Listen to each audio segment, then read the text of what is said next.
Look, it's 2026. The 3D landscape has changed. Just hitting render isn't enough anymore. If you want to turn Blender into a professional career, you need a strategy. Today, I'm breaking down the 5 real ways to make money with Blender right now. First, stop selling static models. In 2026, the money is in proceduralism. Use geometry nodes to create smart assets.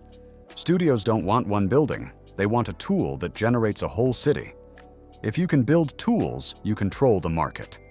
Second, look at digital fashion. With the rise of high-fidelity avatars, brands are desperate for realistic cloth simulations. Mastering Blender's physics and cloth tools for virtual wearables is a high-ticket skill that most generalists ignore. Third is interactive e-commerce. Standard product photography is dying. Businesses now need optimized 3D models for AR and web-based viewers. If you can create photoreal, low-poly models for platforms like Shopify or Amazon, you have a job for life. Fourth, stop being just an artist and start being a developer. Creating small, useful Python add-ons for the Blender market is the ultimate passive income. Solve a workflow problem for other artists, and the royalties will roll in while you sleep.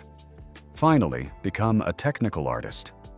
In a world full of AI art, the human who knows how to optimize a scene, manage light paths, and fix broken meshes is the MVP.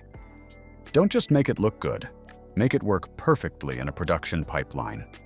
The real way in 2026 is providing technical solutions, not just pixels.